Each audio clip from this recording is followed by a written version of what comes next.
where rivals Ethiopia and Somalia have been gradually restoring their fragile diplomatic ties after a bitter dispute last year. In the latest, Ethiopia's Prime Minister Abiy Ahmed has arrived in Somalia today to hold talks with President Hassan Sheikh Mohamud. Photographs shared by the Somali presidency showed the two leaders shake hands on the airport tarmac, surrounded by people waving flags of the two neighboring countries. In a joint statement shared after Abiy Ahmed and Mahmoud met, the two leaders reaffirmed their commitment to strengthening cooperation for mutual benefit.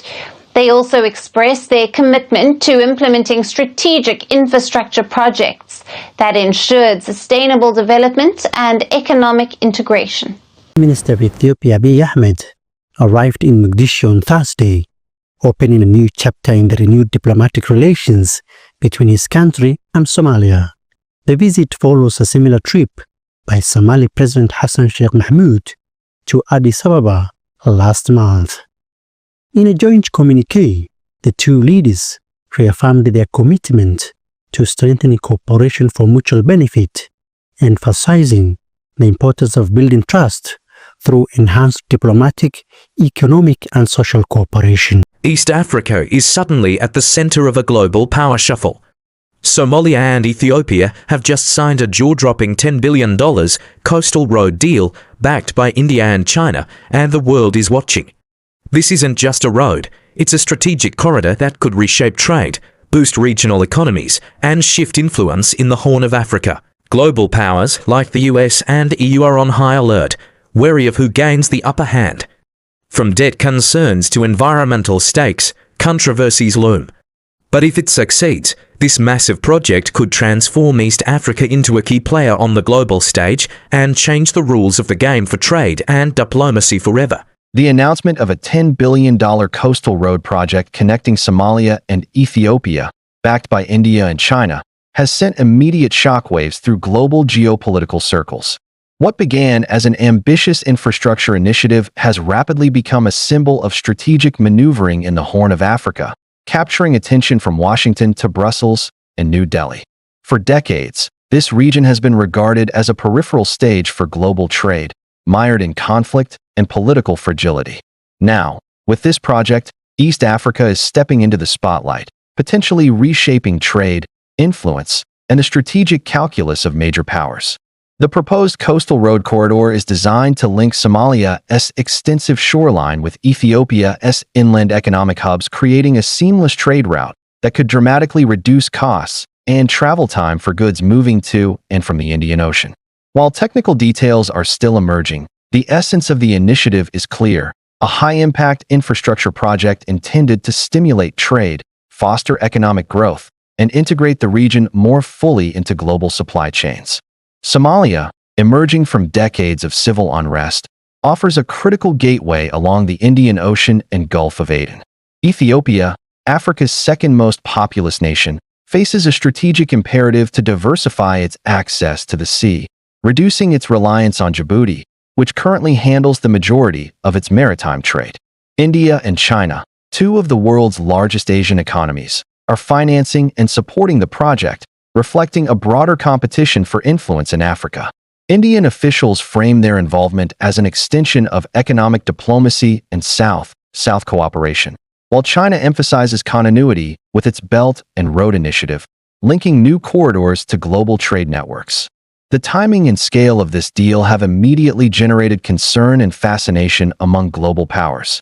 The United States has urged the parties involved to respect sovereignty and maintain stability in the region, reflecting Washington's broader strategy to counterbalance Chinese influence while promoting alternative infrastructure programs such as the Partnership for Global Infrastructure and Investment.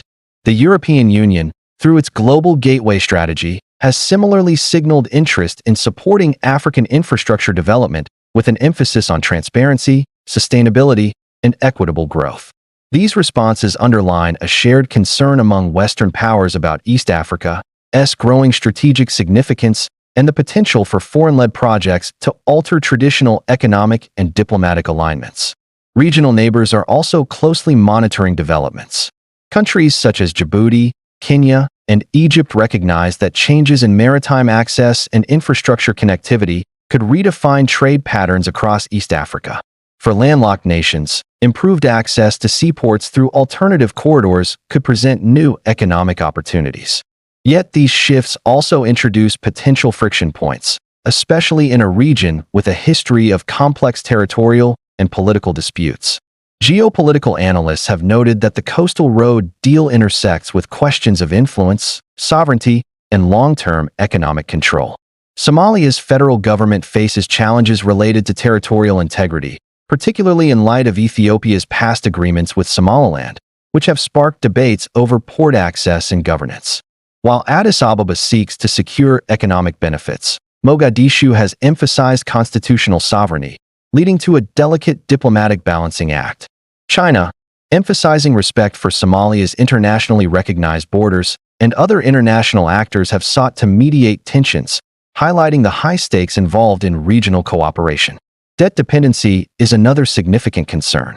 Large-scale infrastructure financed by external powers has historically burdened African nations with long-term repayment obligations, raising questions about fiscal sustainability and political leverage. Environmental and social impacts are also critical.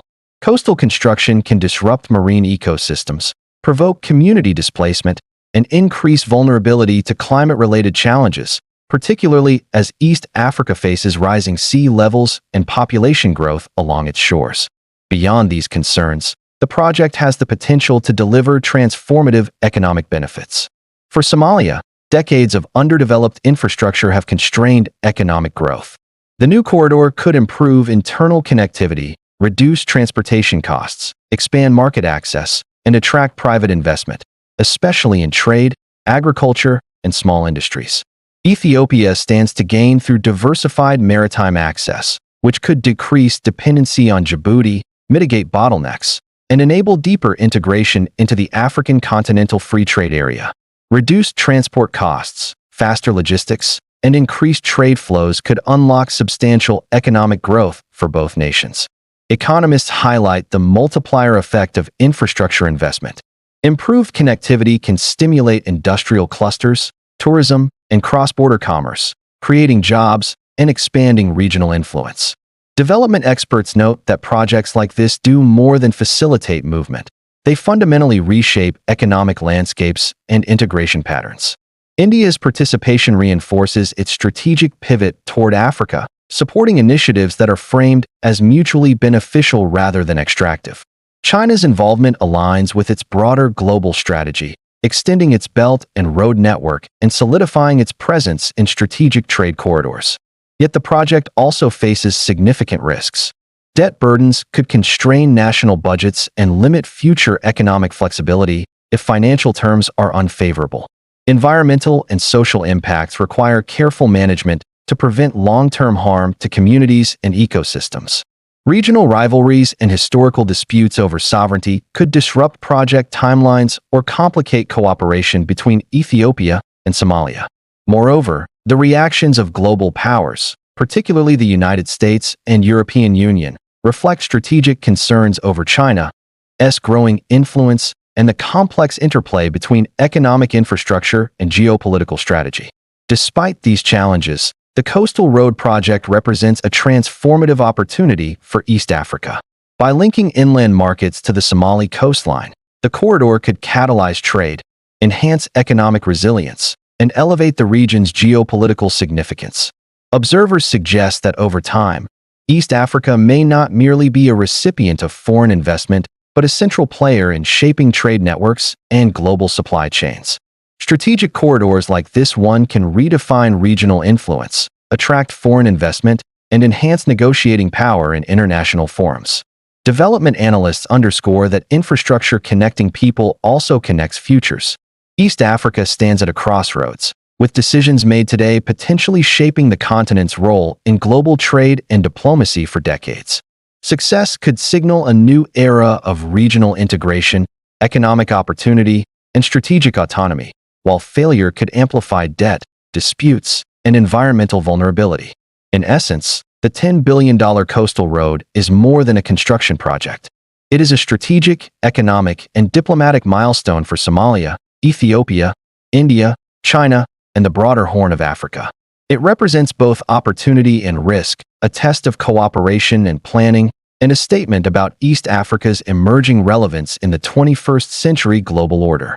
As the world watches, the success of this corridor could determine whether East Africa becomes a pivotal hub for trade and diplomacy, redefining its place on the global map and influencing international power dynamics for years to come.